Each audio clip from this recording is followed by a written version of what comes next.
Hello and welcome to the Fat Dad Fishing Show. My name's Rich Natoli, your regular host of the show. And tonight I'm going to be joined by the awesome, ever so talented Captain Scotty Sevins. We're going to get to that in just a couple of minutes. We're going to talk about getting prepared for a fluke tournament. And a lot of this looks going to translate to other types of tournaments as well, but we're going to talk fluke fishing as a good place to start with it. And this was a topic actually that Charlie in the chat right now kind of brought up with me on the phone last week, and he had a good tip to that I'll add in on his behalf to this. But look, it is the season. There's a big tournament out of one of our sponsors. Great Bay Outfitters is hosting the tournament. I believe it's a Tupperware Navy one. I don't know. I'm not able to make it there this weekend, but it's a big kayak fishing tournament in South Jersey. So hey, look it up if you're interested. But got to mention the sponsor, Great Bay Outfitters on Radio Road in Tuckerton. My shop should be your shop. They are selling the hell out of Old Towns and Natives and a bunch of others. They got some awesome kayaks on consignment right now if you want to get a good deal on a great rig. And look, I'll tell you right now, you think that they're a good shop. I was speaking with Paul by text a few days ago, and they're I think they're up to number 2 in the region. So talk about a shop that came from nothing to something, number 2 in the region, and think of all the other big names around. They're behind them. So congratulations, Paul. Well deserved. Anyone who's been in there knows that. Other sponsor for this week, and then we're going to add a new one starting with the next week, is me and my real estate business. So Southeastern Pennsylvania. Also have ties into New Jersey, Delaware, Maryland, New York, Virginia, and actually South Carolina, North Carolina, and Florida. I have a network of agents that I work with all the way up the coast and down the coast. I don't have Maine yet. Sorry, guys. But I could find you somebody in Maine. So if you're looking to buy or sell or invest in real estate, specifically, primarily residential, although I can help with some light commercial, give me a call. Number is 267-270-1145. Don't call during the stream. I won't hear it anyway. So with that said, we're going to jump into this topic. I'm going to bring Captain Scotty Sevins on screen right now. Scotty, it's good to see you, man. Yeah, it's good to see you, man. It really is. It's been a long time. It has been a long time. It's been way too long. Yep, When I'm looking at the text and I see the last time that we actually, we actually talked on the phone in between, but the last texts were from last August. So it's been quite a while. We were both going through some shit at that time. So yeah, it's I'm grateful to be here. I'm grateful to be looking at you and talking to you, and and when my mom was actually the one who she was on Facebook and she was like, "Oh my God, Fat Dad's coming back! Look at this!"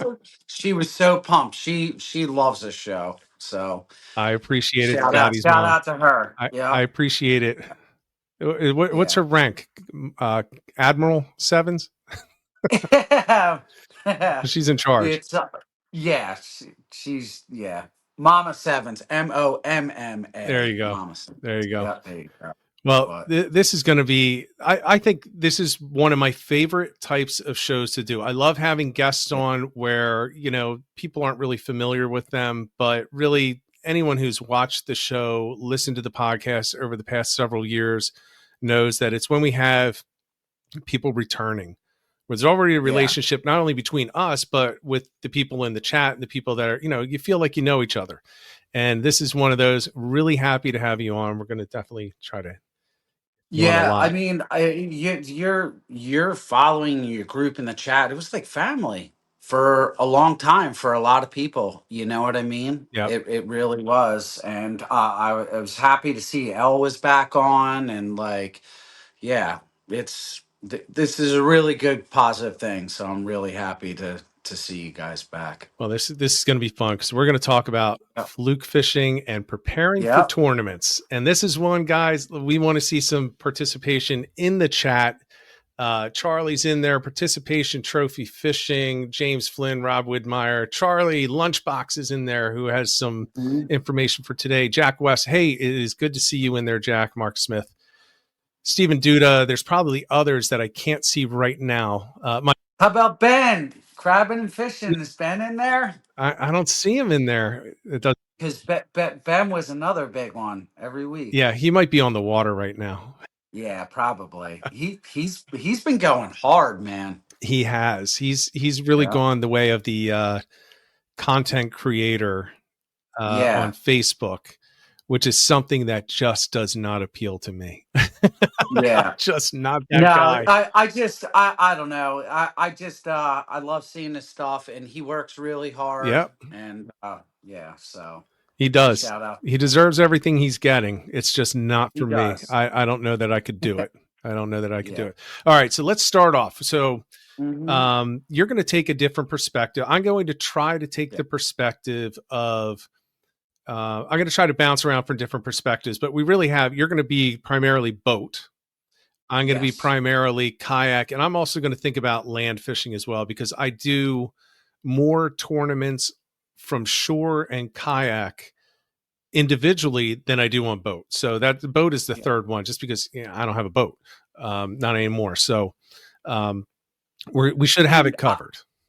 yeah, so and I have to tell you,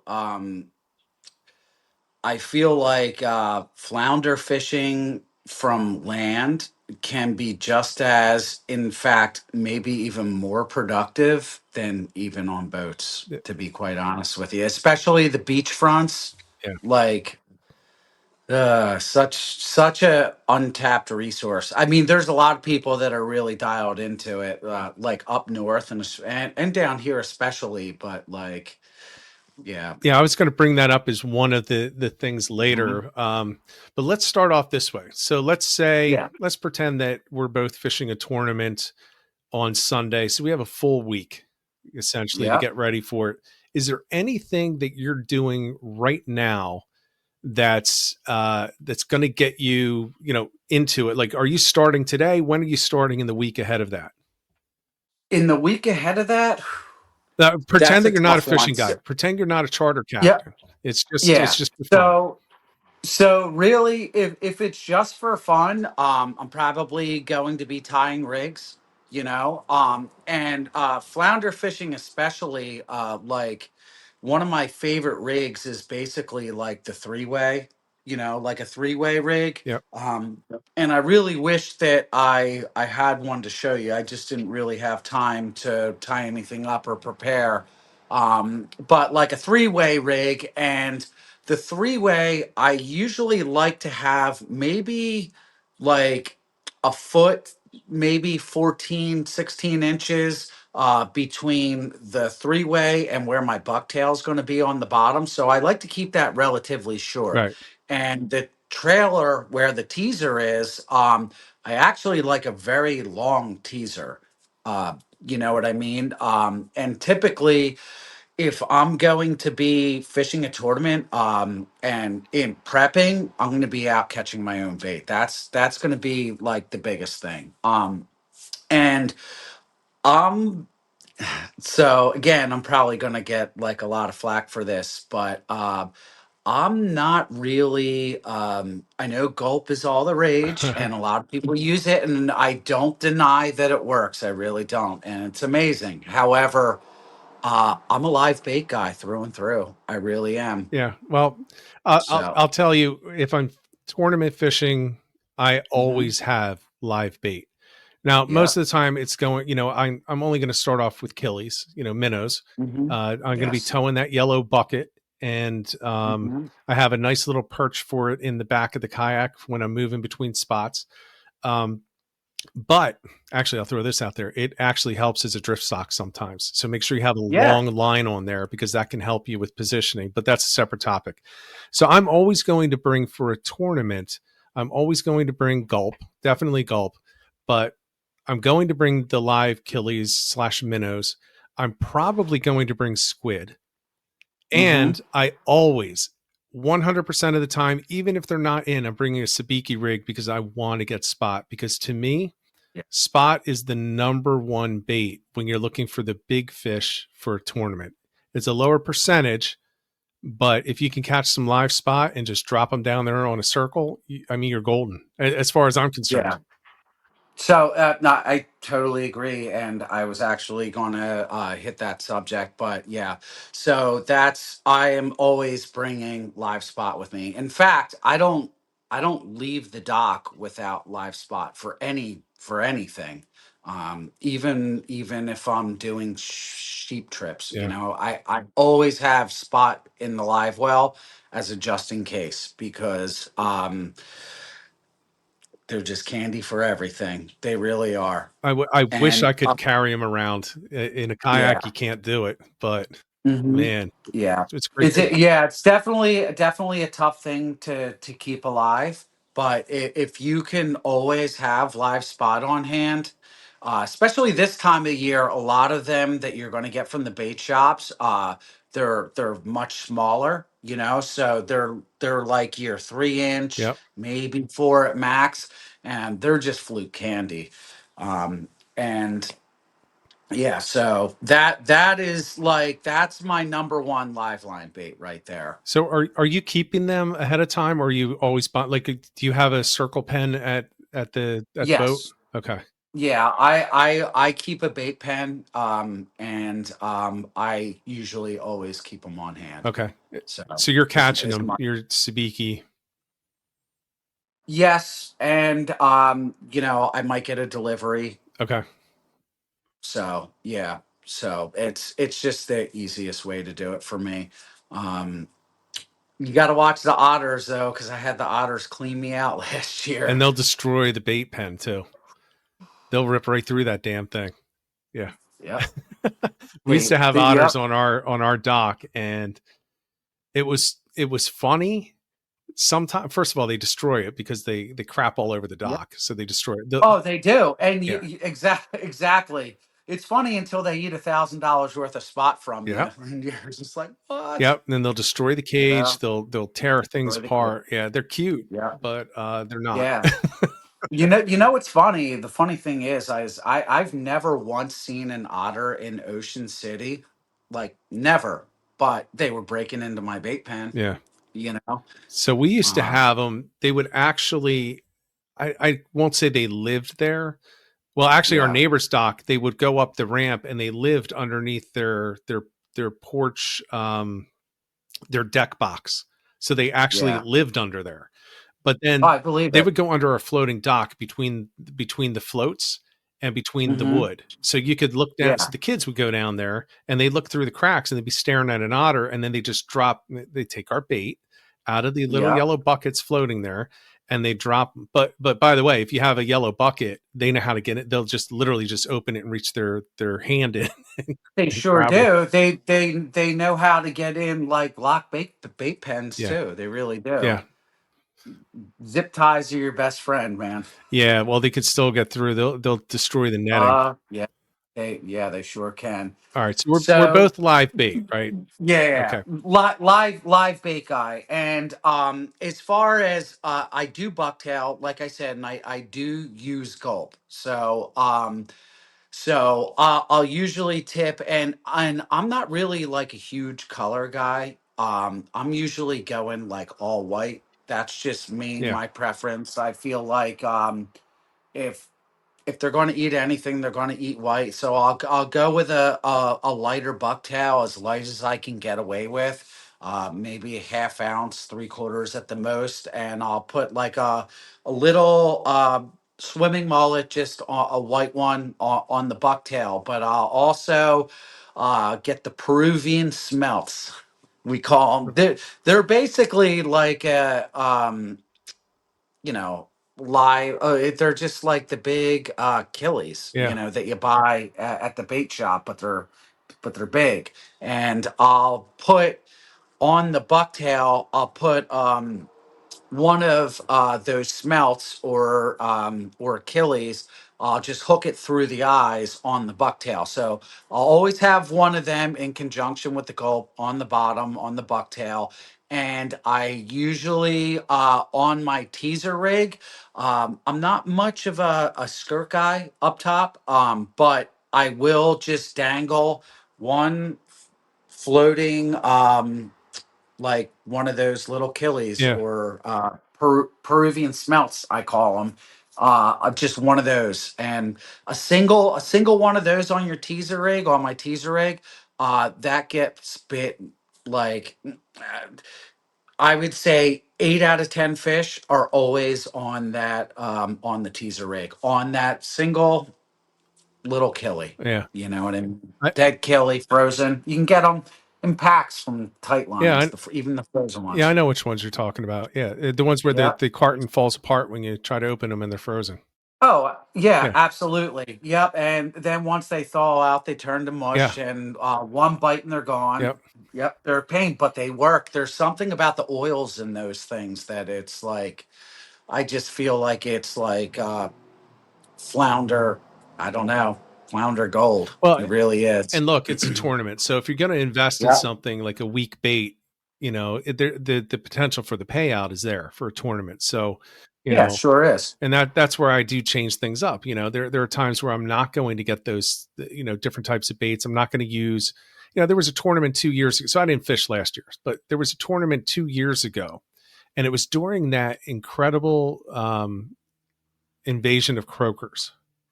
I went, I Oh, went through like, we had one of those last year did too. you? It was ridiculous. And here I am fishing a tournament, and a normal day, I would have been like, no, I can't get away from them, pack it up and go home. Right. Hmm. Spend an hour, you go through like 3 or 4 bags. And I went through like 80 to $100 worth of gulp because it was a tournament, so Yeah, you do things yeah, different, so I went through all of them. I essentially just, and actually what I did is I pulled out all the old gulp that I had just sitting in containers. I was yeah, like, well, this has been in here for 3 years. I may as well just use it. And if I lose it, I lose it. yeah, And yeah, I yeah. You may lost them as all. well. I lost them all. Yeah.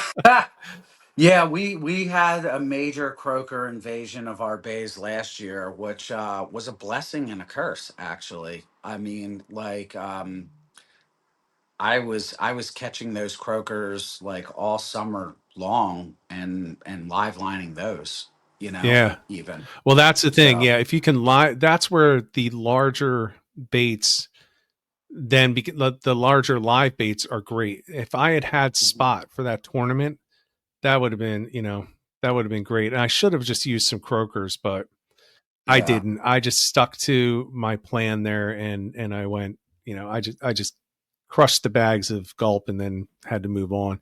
All right, so let's go through.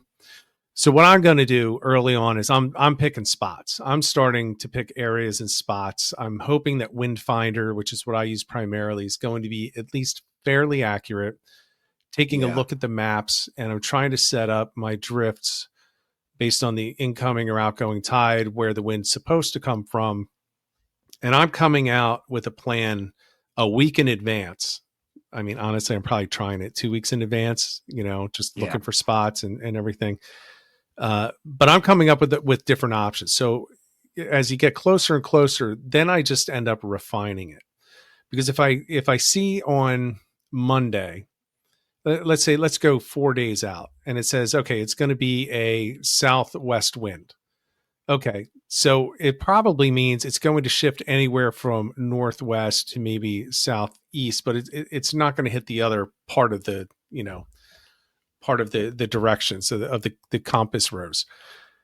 So I can now start looking for places like, okay, if it is southwest and I know the incoming tide, I'm going to fish this spot and this spot. If it shifts to south, well, then I know that this is the other spot and it's close. So I kind of set up contingency plans. And by the night before, I pretty well know exactly what I'm going to do. And it only takes minutes.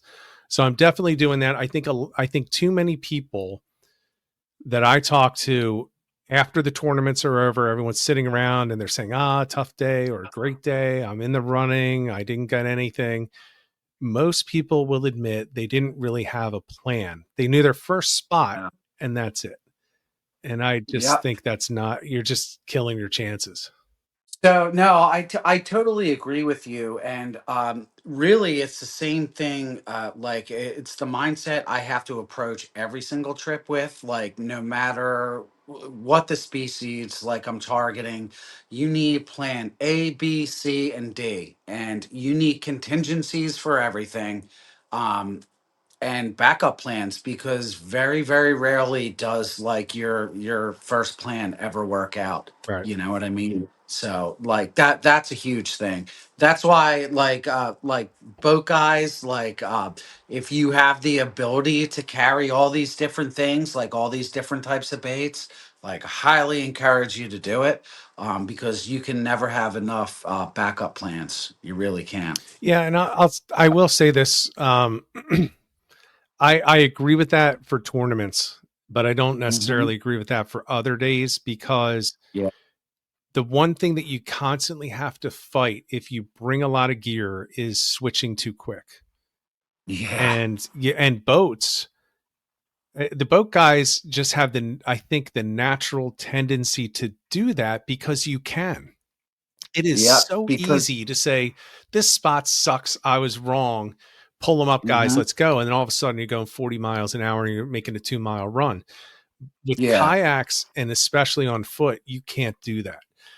No, you can't. And I have to say, fishing from land made me a much better angler, because it forced me to find fish where I'm at. Because again, like you said, like I was the guy that had the tendency to just, put 25 miles on the boat a day and just blow from one spot to one spot and Right. just blow past it. But fishing from land, it completely changes your mindset. You know what I mean? Yeah.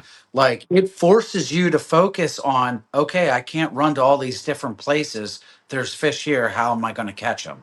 You know, Yeah. it forces you to work with what you have. Yeah. And it also forces you to actually work the spot. Yeah.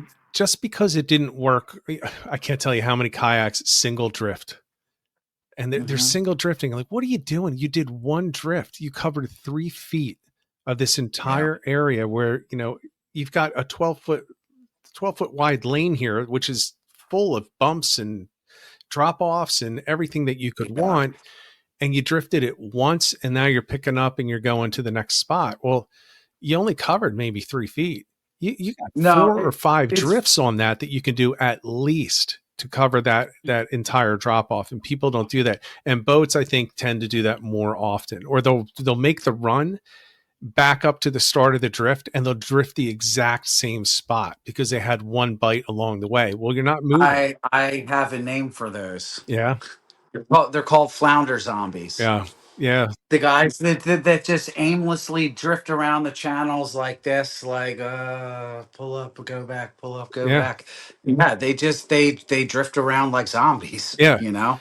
And it's, So I get it. It's easier. I used to yeah, do that in the boat all the time. yeah, I did too. I mean, lot lot of people do, but I'd say nearly no, everybody does it at some point, mhm, you yeah. know?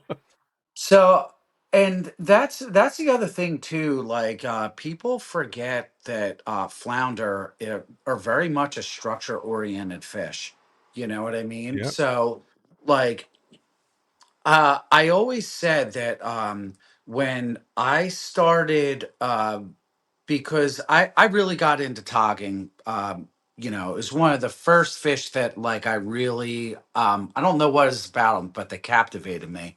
But when I started looking at striped bass like a tog, it opened up a whole different world um, of how to fish for striped bass. You know, and really, flounder are very much the same thing. Yeah. In places that you're going to be fishing for tog, say, um, there's going to be a lot of flounder there too. Yes. It's going to be sticky and it's going to be a pain and you're going to lose a lot of stuff. But that's really where your giants are going to be. You know what I mean? Yeah. Also, one of my favorite things to do for with flounder fishing is to take like a 3/8 banana jig, and just put like a single minnow on that 3/8 banana jig and pitch it in up in rocks and bounce it around rocks Yep. and stuff like that. It's small enough to where you won't get hung up a lot, but you'd be surprised how much like rock piles and jetties. If you're just dropping like a single minnow on that banana jig, how many flounder you'll pick up, in your tog spots. Yeah, a lot of people, I think, forget that. Look, it is an ambush predator. Anywhere there's a Yeah. rock and it's breaking the flow of the current, it's Yep. going to give possibilities, right? And if the current is strong enough that it's going to push bait around there, and think of like a jetty. I mean, it's an absolute no brainer because all those crabs are getting washed around. You got everything going through there. All the little minnows are trying to hide in there. They kind of go through the Yeah. cracks, and all of a sudden they're in front of a flounder. I know a guy. He did some diving, and he took some videos in Townsend Inlet, and he was just diving and swimming and videotaping. And what he didn't see as he was going along the jetty it's really far in on the jetty, so he wasn't out at the part that everybody gets washed off at now, but Yeah. he's next to the rocks. He didn't notice this when he was underwater, swimming. But when he looked at the video after, there were fluke all over there. They were sitting behind the rocks. They were sitting on top of the rocks. So where there was a ridge on the front of the rock where the current's coming and it's hitting that ridge, they're sitting behind it in the little current break. And they're just kind of coming Sure. up and grabbing stuff that gets washed over the top. But they were all over. I mean, they were big. They were big. He was Yes. so pissed because he was kayak fishing earlier, and then he stopped. He put on his gear, and he went out and he was just diving, and he didn't even look Yeah, for them. just for Yeah, fun. but he could have caught them all. He could have, and that's exactly what I was trying to explain. Something like that you might associate with like more of like a tog spot, but like those big flounder are in that sticky business, and they love that. Yeah. You know what I mean? So I had Um, I had one last Thursday. I went out, and it was the last spot of the day, and I was fishing a bridge. And when I say fishing a bridge, I don't mean I was up on the pilings like for sheep's head, but I was yeah, fishing the eddy, a very strong current coming through this bridge. So I went way down towards the back of the eddy, and I pulled out a 23 and a half inch fluke, and it was a tank. It doesn't look like it in the pictures, but it was heavy and it was too much. I mean, there was so much meat on that thing for dinner that, we actually super had thick, right? leftovers, and That's leftovers with my awesome. son who eats a ton, Hmm. eating as well. So, I mean, it was so heavy. I wish Yeah, I had that for a tournament because while it wasn't as long as it could be weight wise, it was a tank. I mean, a tank. yeah. So you said something earlier that reminded me of something. You were talking about all the bait fish and crabs being washed over, piece of structure, rock pile, jetty, what have you. Yep. But I have never once cut open a flounder, especially this time of year, that didn't have calico crabs in its belly. Just saying. Yeah. So don't you wish that we could get calico crabs for bait? You Yes. can't. And well, so that's the thing. You can. They're very, very difficult to get. They're a pain in the And butt, they're mean. and they're very mean, and you can't keep them alive unless you have like a live well. Yep. Like I can't even keep calicos alive in a floating bait pen in my dock. They need that water circulation for some reason. So even if you caught them and brought them home and froze them, um, that is really that's the Gucci bait right So there. I'll tell you what, Scotty, I have. Yeah. I'll say it now. I wasn't going to say anything because I didn't want to say anything until I tried it. So for the tournament, Yeah. I'm going to fish the Grassy Sound tournament that's coming up. Hmm. I have Oh, I was talking to somebody today that's going to fish that. I Yep. adjusted and customized a crab lure so it looks like a Okay. calico. So I kind of designed it to look like a calico. So Yeah. I have two of them. So we're going to see because that is the single best bait ever is a It calico. truly If you're is. ever lucky enough to get one, like get a fluke and it spits one up that's alive on the deck, Yep. grab it and put it on the hook because they go after them like they're crack. I mean, they are all They over those. really do. I mean, everything eats calico crabs, striped bass, flounder. Like sheep's head, top, like literally everything in the bay eats calico crabs. And if you can find them small enough, I mean, even the somewhat larger ones, They'll eat like them. that big, they'll eat them. They really will. Do you cut the tips of their claws off? Um, so typically I will take the claws off. Yes, Yeah, they have like little needle pinchers, yeah, especially they if they're hurt. alive. Yeah, they really do.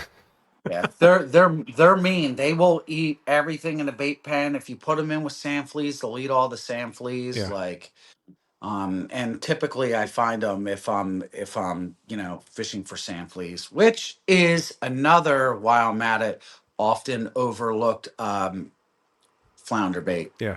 You know. A lot of people should consider, if you're going to bring different baits just because you need something to try. Yes, if you can Hmm. get calicos, use those. Sand fleas, they work for everything, and shrimp. Shrimp absolutely Yep. work. They're everything in the entire ocean practically will eat shrimp. You just have to keep Yep. in mind everything will eat shrimp. So, Every, once you get further and further down that food chain, you're inviting more, trash fish to start biting them. yeah. So you got to be careful. Yeah, exactly. And even the grass shrimp, I mean, I don't know. They're attainable, but again, like you said, I mean, they don't last long at all on the hook. No, But no, not at all. yeah. The grass shrimp are so small. Hmm. I Yeah, I have trouble with. I agree. I like something a little bigger. Yeah, and I always feel But stupid because I'll go into I'll just buy them at a grocery store. hmm. I'm like, oh my god, I could be Yeah. eating these. But yeah, I use them. I use them uncooked. There's the whole thing for Tog, use them cooked. No, I use them uncooked, which means they can come off pretty easily. But there are ways that Hmm. you can put them on the hook, and keep. I'll just say this: if you're going to use shrimp and you want it to look natural, think about how they swim. So you should actually be rigging them backwards, and and Correct. if you're Yeah, I putting was it on a gonna say that. bucktail, think about how it sits. The hook, the point is up, and some people hook them upside down, so it looks like it's swimming backwards and upside down. So make sure you do it right, because it does matter. The presentation does matter. 1,000% it matters. Yeah, All right. with everything. Um, so that reminded me of something. Oh, also as far as flounder fishing goes, and this is something that I used to do all the time, and I used to do really really well in, but like I would often back in the days before trolling, I had a trolling motor. I would often actually troll for flounder, believe it or Yep. not, and I used to do really really well doing that, and typically against the current, bumping in Really? and out of gear. Yeah, against the current, because you think about it, flounder, um, they're sitting facing into the current, right? Yeah. So if you're drifting by them, they have to turn around and then follow your bait. But if you troll against the current, you're trolling against the current, they see your bait, it's going right past their face, and they just follow it. But very very very slowly bump in and out of gear or go against the current. That was like a huge thing for me back in the day that I used to do I'm gonna have to try that. a lot. Yeah, trolling for flounder. And I'll tell you what, typically I would use, just some of the, just like you'll have a high low rig, or some of them were on a three-way, and you know how just the old school, just the regular hook with a spinner, Yep. Yep. the spinner rigs, those spinner rigs, they're they're amazing for like trolling for flounder. Okay. So, So, yeah, that's something, to be honest with you, that I haven't utilized enough in the last few so years, I really. I will troll for flounder, but I do Hmm. it when I'm moving spots in shallow water, Right. and shallow meaning less than 10 feet. And Yeah, sure. and it's typically, honestly, it's typically when I'm eating or something, or I'm Yeah. texting somebody between spots, because I can go really slow, and I can just kind of Mm-hmm. lock the rudder on the kayak and go really slow and just keep it, somewhere like within a foot of the bottom. Right. Yep. But when it's deep, I've never done it deep Yeah. unless I'm trolling on the way and hoping I'll pick up a striper, or, a bluefish or something, or maybe even a weak fish. That's it. Yeah. So I'll always if I'm doing that, I'm always going to be fishing the bottom. You know what I mean? I try to use a heavy enough sinker to keep it down Yeah. there. You know what I mean? But yeah, I mean it sounds silly, but like trolling against the current for flounder at slow speeds, it was something that was extremely productive for me. All right. So let me ask this question. I've had a couple Mhm. of conversations on the air lately about this, and a couple of on the phone and texting with various people. What's your Yeah. thought on using a popping cork for fluke? Oh, yes. Now we're getting some. Now we're cooking with peanut Yeah. oil. So yes, they're absolutely amazing.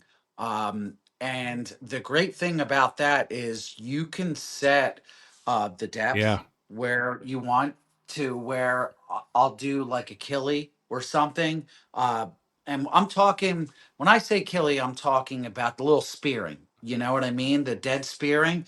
You have one of those floating just off the bottom along a channel edge. It's absolutely deadly. Absolutely deadly. Those popping corks aren't utilized enough up here. No, They're really, it's like, it's so I have some experience. especially from land. Yes. Oh, absolutely.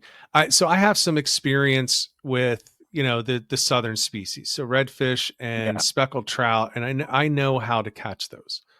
Yeah. I know where to do it. I know the tactics. I know how big popping corks are. I know about the shallow water fishing, and I've coached a lot of people on how to be successful, and, not only my results, but their results were good.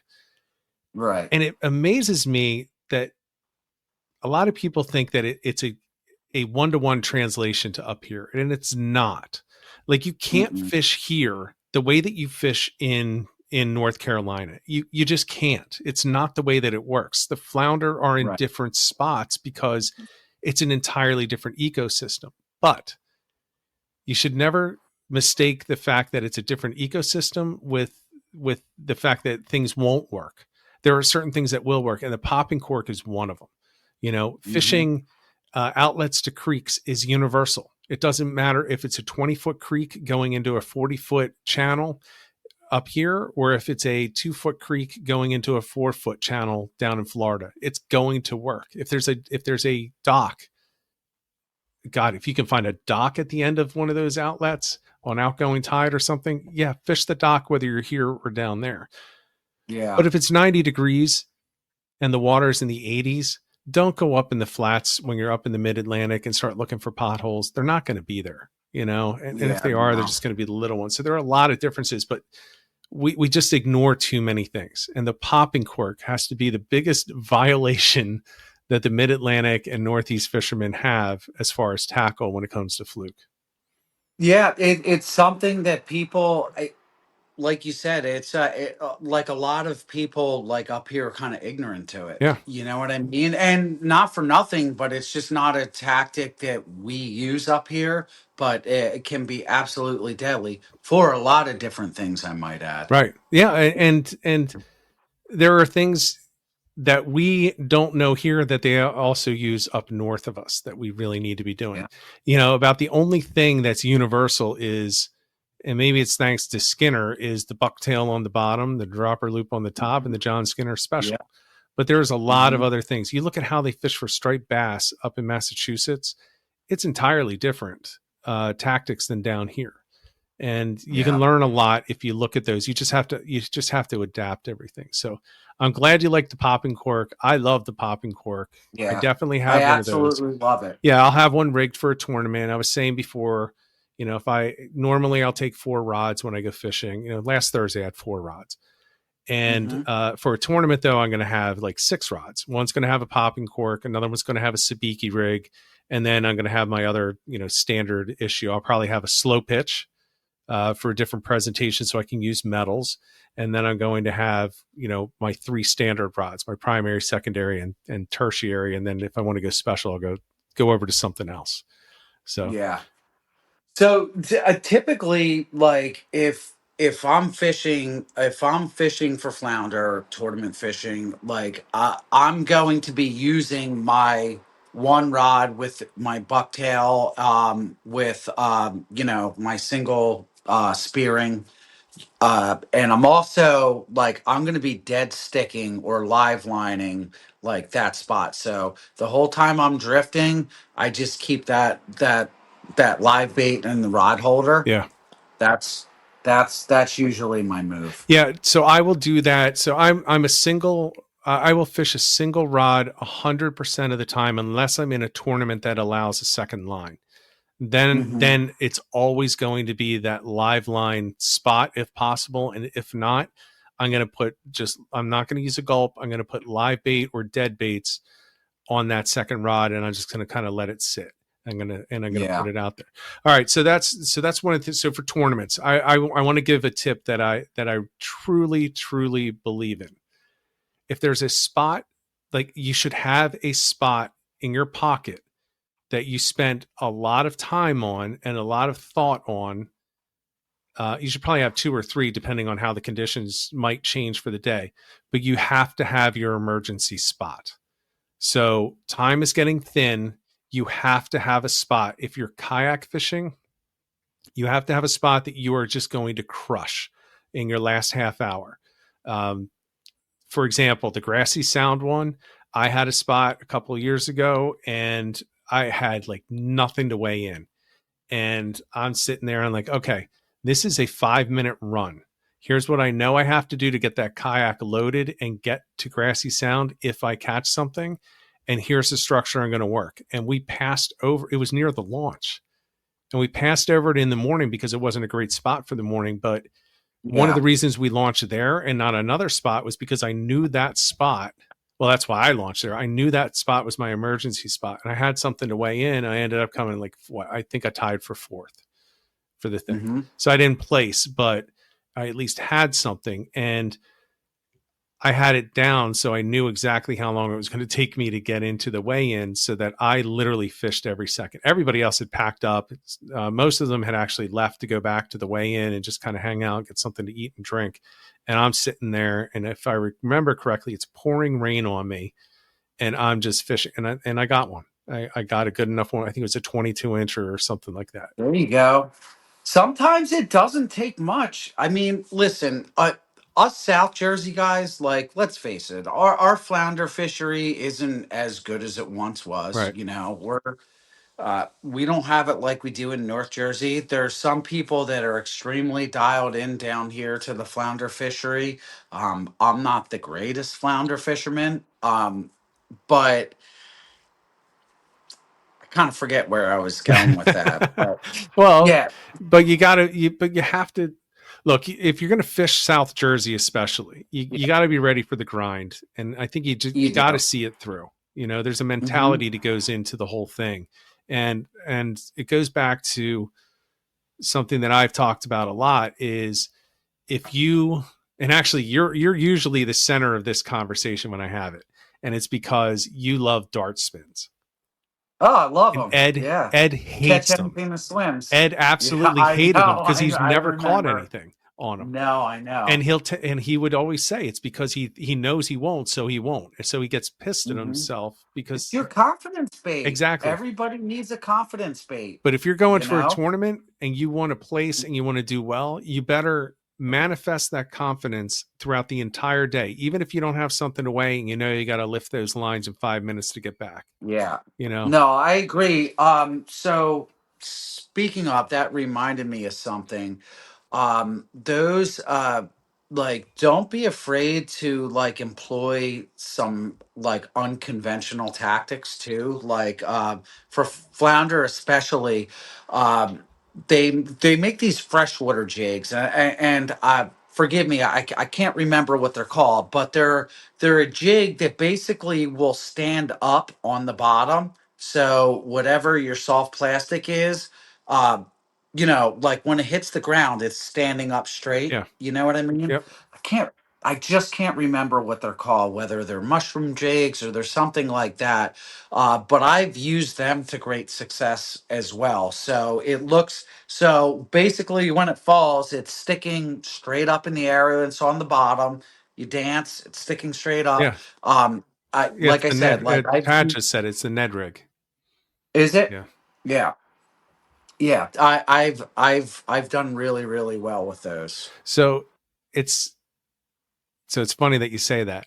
The Hmm. bucktails, when Ed was making, when Captain Hanks was going, Yeah. the big head bucktail was designed to do similar to that. So when it Yeah. fell, it didn't lay flat on the bottom like every other No. bucktail. It would kind of sit, and the ass end of it would kind of be suspended a little bit, so it had something to grab and pick up. And Yeah. not to the extent that you're talking about, where it's literally sitting straight up, but Correct. yeah, I can see that. And to the experimenting side of it, David Cohen has in here a good point. So I think we all know who Fred Ullman is, from No Bones. And when he was fishing Grassy Sound, he used that bobber, and he was just floating it right above. That's where the popping cork comes in. Like you can use a Yes. bobber, but take the bobber and then add in the noise and the action of a popping cork, and it's even better. So Fred was using the redneck popping cork there. I would just spend the extra $5 and get a really good popping cork and do that. It yeah, but it's the same theory. Yeah. You know what I mean? If you know your channel edge is 10 feet deep that you want to send a bait past, you set it so it's 8 feet deep and dangling straight across the bottom, and you can really cover that whole edge. It's just again something that's very underutilized. Yeah. Um, Well, especially for striped bass. I know we're not talking striped yeah. bass, but if you're not fishing striped bass with popping cork, you're doing something wrong. Works really well for weak fish as well. Yeah. No, I could see that. I've never tried it for weekies, to be honest, but I can see it, like I said, being effective and deadly for just about anything up here, you Yeah, know? the one thing I won't do though is I try to keep it in water that's under 7 or 8 feet, because I don't Yeah. like to have too much line there. And part of it is in the kayak. Like if I'm on land, it's fine, but you got to have all that line up because you can't reel it past the cork. You know, Hmm. um, so you got to keep that in mind. If you're on a boat, it's a whole different thing because you can walk it back and somebody else can net it. But if you're solo and you're left with 8 feet of line, now you're going to have to hand line it into the net or up into the Yeah. into the boat, into your lap, which is fine. It's just you have to be prepared for that because it's a whole different approach to landing that fish. You're not bringing it in green. You're letting it play itself out a bit. Yeah. Um, Got to get some momentum on it, but just something to keep in mind. It's a huge consideration because, especially flounder. I mean, let's face it. Like, how many flounder are lost at the net and trying to land? I mean, Dude. it's I, it's really the truth. Like, I don't know if I know of any other fish like that you have to fight as sensitively as you do flounder. You know yeah, what I mean? Any sort of pump in the rod that you do, you're going to shake that fish off. You you know? got to be careful. Yeah, so Yeah. it's funny you say that. So everybody knows that I suck at netting flounder Yeah. from a kayak. Isn't there a story with you and Ed about that? There's a lot of stories about me Right. netting flounder Yeah. with Ed. Mhm. I will say this though, I did prove that I'm very good on a net from a boat. So if Yeah. somebody's fishing with me on a boat and you need a net man, I'm really good at that. And like I'm Hmm. good. In a kayak, I suck, dude. So when I'm out last Thursday, I'm sitting there and there's a dude on shore and he's kind of watching and I'm reeling this fish in. I couldn't get it in the damn net. And I made every mistake. First of all, I put the net in and it was upside down, so the net is floating above. That's So I was like, oh my yeah. god, I can't get in. So I'm trying to force it in there. It's not working. So I flipped the net and like it won't go in. It's too big, and then I can't reach it because I didn't reel quite enough line. I didn't have the net. I was like, this is horrendous. This is why I'm an idiot. You know, it was Listen, terrible. it happens. It happens to everybody. Like Scotty, it I happens to tried me to net a 80% fish of the today. time. I stuck the net in the water again. It was upside down. I'm like, what am I even doing Yeah. here? But see, I You shouldn't know? have that happen because I have the Right. net positioned on the bow of the kayak. So it's literally Mhm. a lift and it's ready. But Yeah. somehow between lifting it and putting it in the water 3 feet away, I F it up every like 80% of the time. But it's like So 99% of the big fish. yeah. So That's always when it happens. And really it brings up a really good point. Like with fishing for anything, like don't keep your means of landing your fish up on top of the hard top where it's not reachable or somewhere where you can grab it in a pinch. yeah, Like that's a good tip. keep that stuff close by because it seems like every time, like, I put it like way in the back of the boat, like in a rod holder or up on that's when you need it the most. So keep things like that like very, very accessible, That's a great tip. And for Yeah. how bad I am when I'm actually netting it, I do have Yeah. it set up. Like one of the first things I do once I launch the kayak is I reach behind me, I grab the net. It's an extendable net, so I extend it out to the length that Hmm. it fits. I rigged up a little like I don't even know, a flexible wire, rubber coated wire that's on my drive system, so I can hook it over the very bow of the kayak. I can pull it back so it kind of locks in there, and then I just Yeah. twist that wire over top of it and around once, so it's stable. So it's literally right in front of me. So all I have to do is that when I hook that fish and I start reeling it, when it's time, I just take the hand off the handle, and I have it in my hand now. But I grab it, you can see on the video, I grab it reversed because I have to pick it up. And because of the way that it sits, it goes inside out. So I have to Hmm. twist it. So it goes, and that's where I messed it up this last weekend. I grabbed it like underneath and just lifted straight up. So it came out upside down, upside down. Gotcha. So I was lucky I didn't lose it, but that is that's a really good tip. Make sure that you're ready to make sure you're ready to land those fish because you're going to hate yourself if you miss a dinner, but you're really going to hate yourself if you miss the money on a tournament. Yeah. Yeah. There's And one thing I do want to bring up because we're getting close to the hour. This was brought up yeah, by that flew Charlie. by. It really did. This was from Charlie, and we were talking on the phone, and this was something that was shared with him by a commercial fisherman, and he was talking about they did a drift when he was working for the guy. And the guy asked him, what does the flounder look like? He's like, what the hell do you mean? What does it look? It looks like a flounder. He's like, no, tell me what they look like. And what he was referring to is the spots on the flounder, Hmm. not the eye spots that are, help you identify which species of flounder it is, but the regular white spots that are sometimes on the flounder. Sometimes they're just a really dark, no light spots. And Yeah, like what they've been sitting in mud. yeah, and Yeah. what he told Charlie was if they come up with those spots, they're moving. They're like more on the move. So the next drift, they're moving over a Hmm. little bit. They may be going close, but they're not going to go the same drift. They're going to move That's over really maybe interesting. 20 yards or 30 yards. And then they do that again. And if they come up all dark without a lot of those white spots, they're doing the same drift. And from what he was saying, he was like, yeah, whatever. But when they did it, they drift the same one again, like as proof, and they get, if they're getting, let's say 5 bushels, they come out with like 2 on the second drift. Okay. But when they get the white spots on them and he'd move, they go from 5 to like 8, or they'd stay with the same 5 because they moved. If it was all black and they did it over again, they get the 5 again.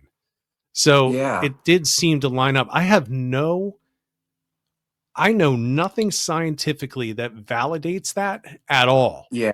But a commercial guy who makes his living doing it, Yeah, I don't I know. was going to say the commercial guys, they're they're dialed into everything. Like much respect to those guys for doing what they do. That's scientific knowledge that is far beyond my Yep, little brain. You know what I me mean? too. Yeah, but that's really interesting theory, and I believe it. Well, it's something to try. It's something that everybody on here should be trying. Let's Mhm. figure it out. Yeah. As everybody that watches this or listens to it, let's try it out and see if we can validate it. And then if we can, let's never tell anyone else. Let's keep it to ourselves. We keep that as a tournament secret, right? Yeah, there you go. I just thought that was really interesting. You talk to him, and he always has something interesting to say, and I learned something from him all the time. One of the reasons why I love seeing him on the water. Although the thing that bothers me about seeing him on the water is he'll talk for a second, and like 2 seconds later, he's taken off and he's on to his next spot. I'm like, Right. see ya. We'll see him 5 hours Yeah, later. He'll just come flying by. He's got a trolling whizzing motor, by. so he's just motoring on by. I get Gotcha. jealous real quick. Well, don't they make those Tarkitos now Yeah. for the kayak? Yeah. Yeah, and I'm getting to the age where I should be looking at one one of those. Yeah. I still like pedaling though. I No, felt it. I hear you. I was watching some YouTube videos of some of these kayakers, man, zipping along at like 8, 9 knots with these. Yeah. Oh, we lost your video. We might have lost him totally. See if he comes back. Might have to log back in. Yeah, so that was one of the things I did want to talk about was was that tip from Charlie. It does seem really interesting to me, and I'm going to say again, I don't know any biological reason that that would be true. However, I do know that commercial fishermen make their living learning these fish, and they learn these fish and these species in ways that Oh, we I'm don't. back. It's good to see you back. Did you lose Yeah, your battery? sorry about that. Sorry. I think I had a phone call come in and it total Uh, like shut down the entire thing. well, now you said it. Anyone watching is going to start calling you Yeah, just to right. test it. So Scotty, what other tips? Like, are there any things that you've just kind of picked up on that have helped? Because you've been successful in fluke tournaments, right? So what tips would you have? Whether it's mentality, approach, steps that you should take.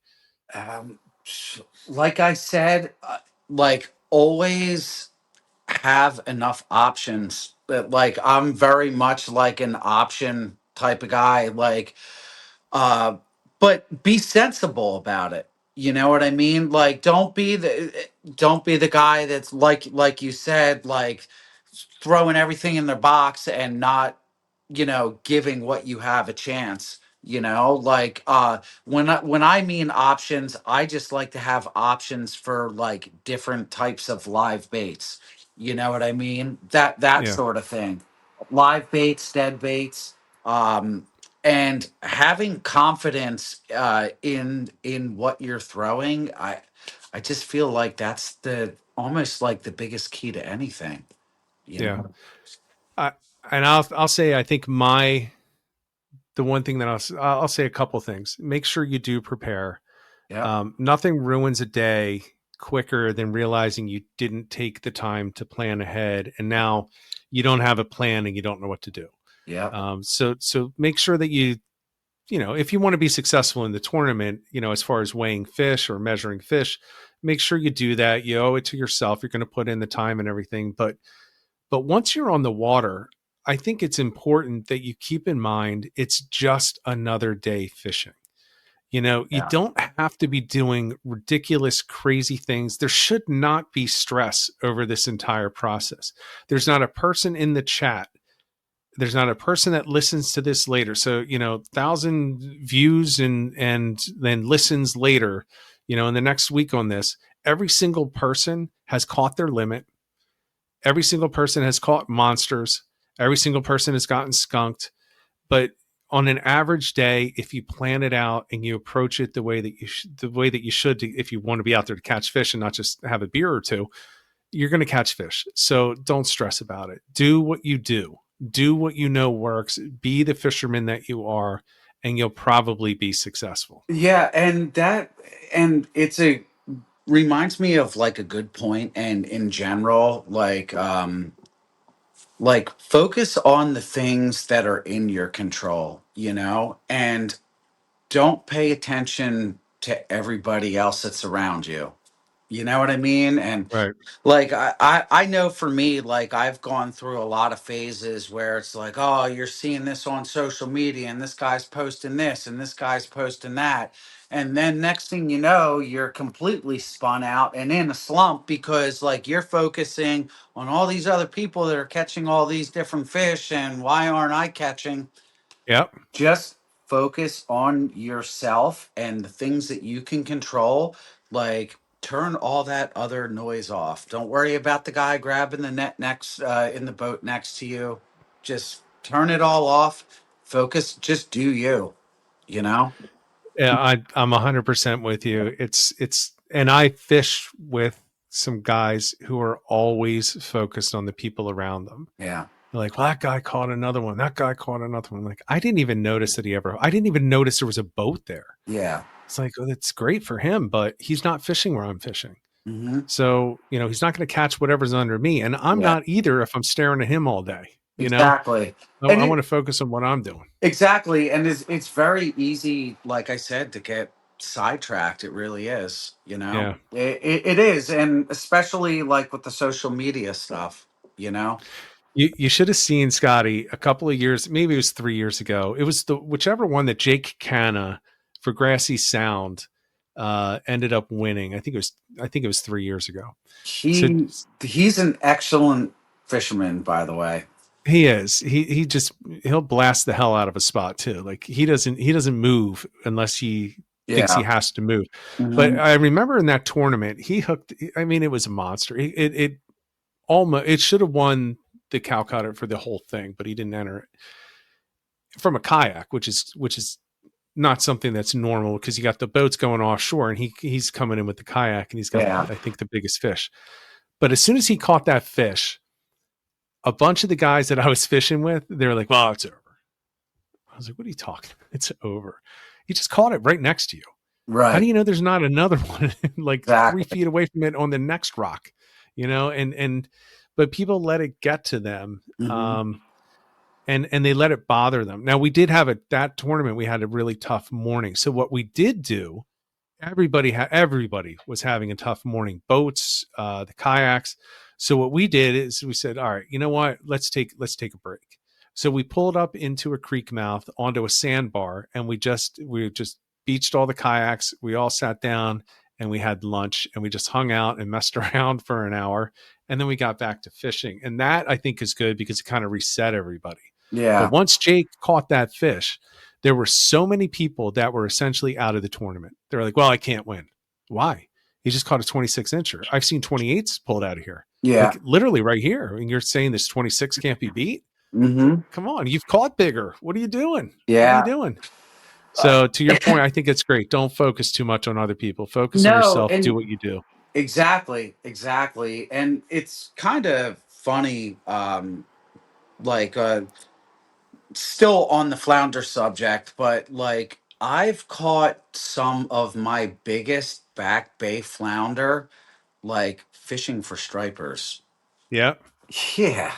Yeah, man. Yep. Like live lining spot for bass, you know? And like my buddy Jerry, we were out one day and his cousin Jack, I'll just never forget. We were live lining for bass, and man, he pulled out like a 25-inch like flounder. Just Yeah.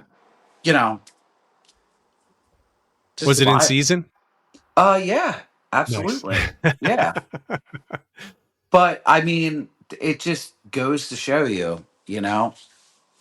Yeah, and people often also underestimate the size of a bait that you can use for a fluke. and Oh my God, I know. they'll eat the same things, and I think a lot of people. I think a lot of people go too small on the baits too often. I mean, Yeah, you'll catch an 18-incher on a full spot, yeah. like a No, full you size spot. will. It'll eat the whole thing. Yep. It's kind of funny when I first started live lining spot for flounder. I remember, dead stick, just rod in the rod holder, and I see the spot get choked. I was like, "This is it. This is my 10 pounder." Yeah, Literally pulled up. I think it was like a 14-inch flounder ate an entire spot. I was like, "What?" Of course, that would happen to me, yeah, but it's the truth though. And how many times, like, I it's more times than I can count. Like, I've pulled up flounder, even like relatively small flounder that spit up baby flounder, you know? yes, Like, yeah, you'll pull up like a 14, 15-inch flounder that spits up like, a 6-inch baby flounder. I yeah. mean, they're I'll tell you what, if there was like 6 foot flounder swimming in our waters, I would never go swimming because they're probably by far one of the most aggressive fish that we have in our waters. Like, Oh yeah, next to bluefish, they bluefish. really Yep, are. yeah. People call them the yellow-eyed demons, but Yep. the fluke are just as nasty. I mean, Yep. they will attack and they'll attack just because they're pissed. Yep. If you irritate it enough, it's Hmm. gonna attack, and which might explain why we get so many bigger fish at slack tide. You just drop it in one spot over and over, and they just get sick of it. Yep. So And those are some things. believe it or not, I actually really love slack tide for flounder fishing. I really do. I, I don't get it. I don't know Yeah, why. It definitely works. I just don't it know why does. it would. It just does. And there comes, and you can't always, I guess, give too much away on these things, but there comes like creating your own drift, potentially trolling, potentially, all those different things. Like, think outside the box with the slack tide. Yeah, You know what I that's a good mean? tip. Yeah. Yeah, because sometimes, like, I would say slack tide can be some of my most productive times for a lot of different fisheries, you know? All right. Yeah. I got to give it more of a try. I Yeah. think it becomes less predictable where they are, but maybe they're more active because it's an easier feed. It, it's, They're not it, fighting any currents. yeah, but think about it also, like, especially like when you get close to moons, like dealing with currents is Oh yeah. exhausting, Yep. exhausting, and trying to position yourself, keep baits in the right location.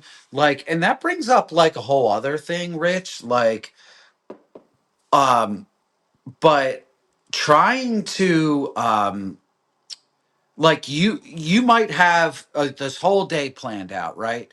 And you literally might be waiting for a feed window that may last an hour, out Yep. of an entire day, or it might last a half hour on this side, half hour on that side, you Yep. know. Uh, it's very rare that you're going to go out and you're going to be like bailing fish an entire trip, you know. Yeah. But so, like, keep those things in mind. And again, like, that's where like keeping logs really comes in handy. And I really need to take my own advice with that. I haven't been as like good at keeping logs as I have in previous years. Yep. But yeah, a lot of that comes into play. Yeah. I agree. I agree. Hmm. Well, we're over an hour, so we're gonna Yeah. need to close this up. But before Yeah. we do, there were some tips in here for tournaments that I wanted to share from people. Hmm. We're gonna start with participation trophy fishing. This is important. Get back early to get a table. So when you're at a Oh tournament, man. yeah, if you wait too long, you're not going to get a table. Yeah. So make sure you're back early. That is actually a legit. That is something that if you've never fished a tournament, you'll be happy that he told you that, because it sucks if you don't get a table. Yeah. It does. The next one is from Charlie. This is kind of reiterating what we said. Have fun and be safe. Enjoy your time with your buddies. It's most important. I'm going to agree with that. That is why I love tournaments, and that's why I'm going to ask everyone here to take a look for kayak fishing, especially take a look at Grassy Sound. I want to try to get as many people out there as possible, and let's just kind of go out there all together and take that thing over. And then the last one is for you. Mr. Sevins is so beyond talented. There you go. And I agree. Yeah. Scotty, thank you for coming on.